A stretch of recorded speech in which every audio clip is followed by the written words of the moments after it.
Hi, my name is Shannon Essemacher. Something I would like to talk to you about today is something that's very important to me, is our foster care. It's very broken in the United States. There's a lot of children that are not getting attended to. There's a lot of people that are going into different, for instance, are going to juveniles, delinquent homes, everywhere just because of off-bringing and ways that they were brought up. I would like to talk to you about 3 bullet points today. First of all, I would like to talk to you about foster care on a day-to-day basis. I'd like to talk to you about what they go through. The second point I would like to talk to you about is what foster care parents have to deal with dealing with these agencies. The third point that I would like to talk to you about is why I feel that agencies don't really care about these kids. It's just all about a number and getting them placed. The first bullet point that I'm going to talk to you about today is foster care on a day-to-day basis.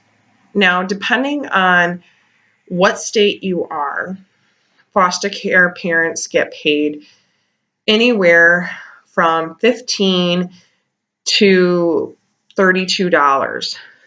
Now, that is all broken down by children. 0 to 5 are typically, depending on what state you are anywhere from $11 to $21. 6 to 12 is anywhere from $25 to $28. And 13 to 20 is anywhere from $28 to $32, depending on where they are and where they're placed. Institution residential houses also get paid more. Now, like if we're taking care of children from 0 to 5, for instance, which most of the foster children are placed are that age to begin off with. Now, on their day-to-day basis, you have to take them to doctor appointments. You have to take them to school. You have to take them to extra carpools. You have to take them, drop them off, to do their laundry, their food, their gas, shelter, home, bed, bedding, all that sort of thing. And that's all in your daily rate.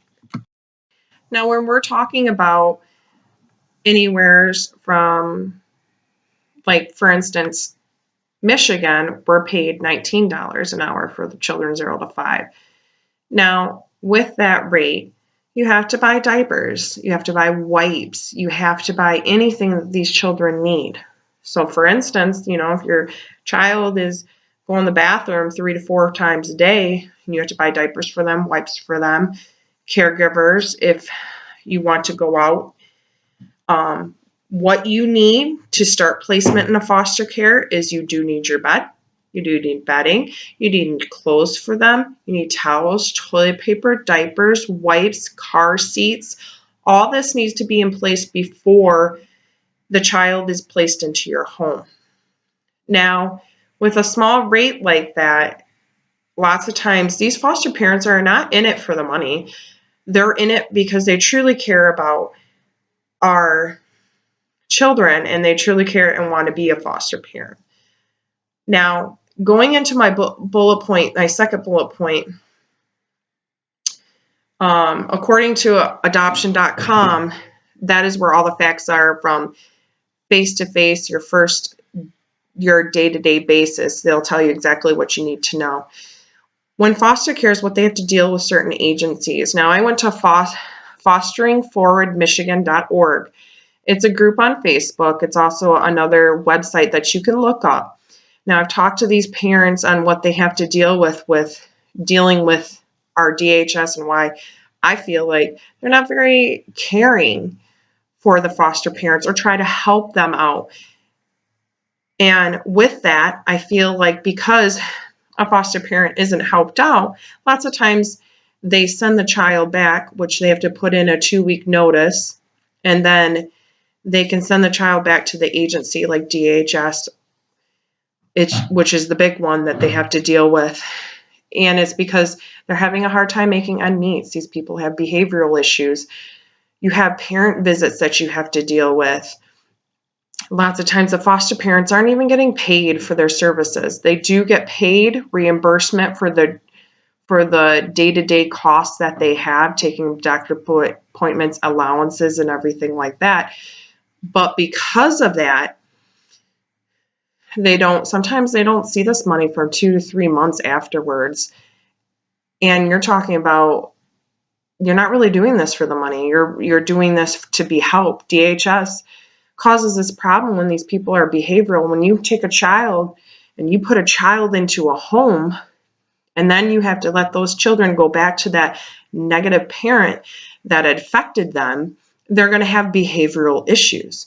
When they have these behavioral issues, it's very hard on the foster parent. They don't care. DHS doesn't really care about that. They don't care about what is going on with these children's life. They just want to go, oh, well, they're doing good. Oh, they got a job this time. They're not doing drugs anymore. So we'll just try to send the parents home. Now, if these children come home, according to stories I've read and foster parents I have talked to on fosteringforwardmichigan.org, they said that the kids come home with lice. You have to treat that, being the foster parent. You don't want any of your other children to get that. And DHS doesn't take that as neglect. DHS doesn't take rashes on diapers as neglect. DHS doesn't take any of that into account with that child. You're not truly caring about what that child is going through. Now, even if a parent has failed training 4, 5, 6, 7, 8 different programs, DHS is still going to try, which is very difficult for the kids, which goes into my third point, why I feel like DHS really doesn't care about these kids. They feel about the placement of the children. When I went on to childrensrights.org in 2015, 670,000 children spent time in foster care. That's very difficult.